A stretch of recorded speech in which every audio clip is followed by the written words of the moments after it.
पूर्व deputy CM Sachin Pilot ने खो में कांग्रेस प्रत्याशी के पक्ष में की जनसभा, भाजपा पर साधा निशाना।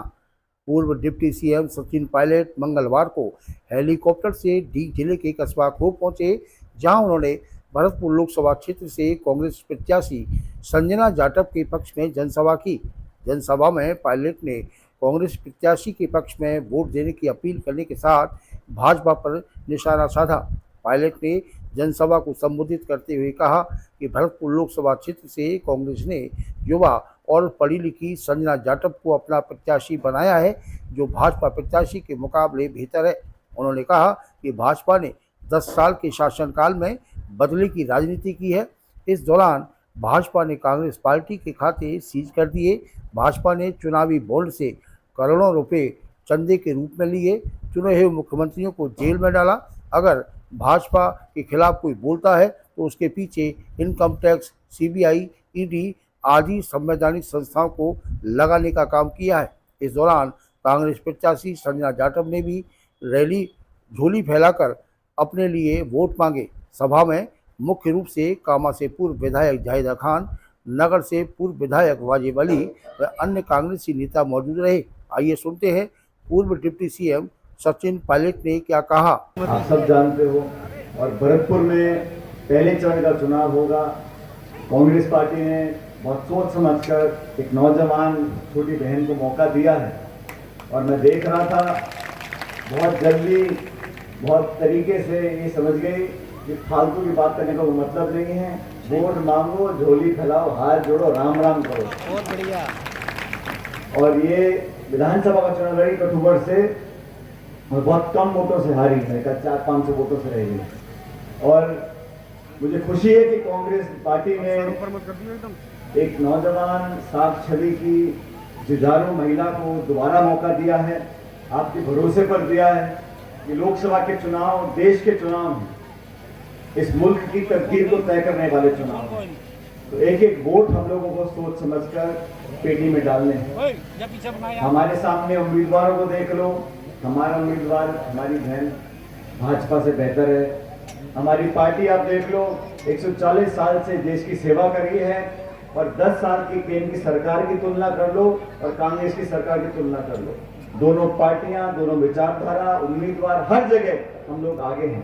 तो आज मैं आप लोगों से निवेदन करने आया हूं कि जो माहौल देश में बना है, प्रदेश में बना है, कल मैं झुंझुनू में था, सीकर में था, हर जगह लोग बदलाव चाह रहे हैं। 10 साल से वही भाषण, वही जुमले, वही नारे, वही अखबार, वही टेलीविजन, वही इश्तिहार, वही व्हाट्सएप मैसेज देख देख के लोग थक चुके हैं।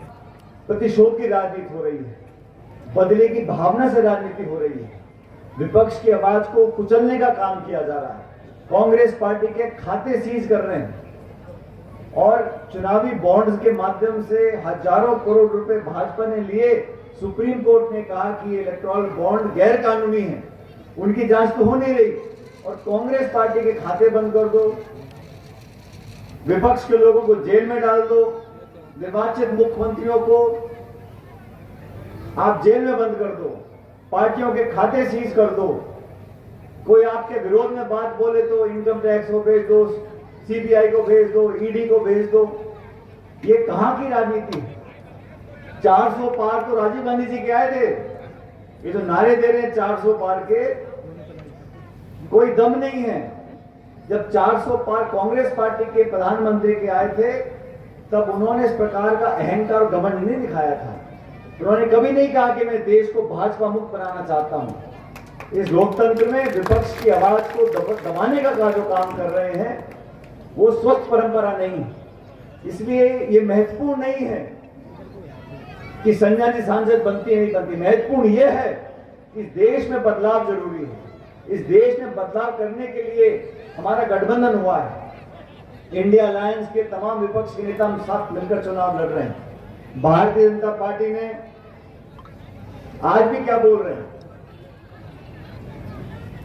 मैं तो किसी के खिलाफ कुछ बोलता नहीं हूं, लेकिन आप अच्छी तरह जानते हो वो भी उम्मीदवार है, ये भी उम्मीदवार है, और ये मुकाबला दोनों पार्टी के बीच में होता है, बीजेपी और कांग्रेस। बाकी छोटे मोटे कोई और भी दल लड़ रहे होंगे मेरे ख्याल। बीजेपी के पिछली बार 5 साल पहले 300 पार हो गए थे ना सांसद, क्या काम किया?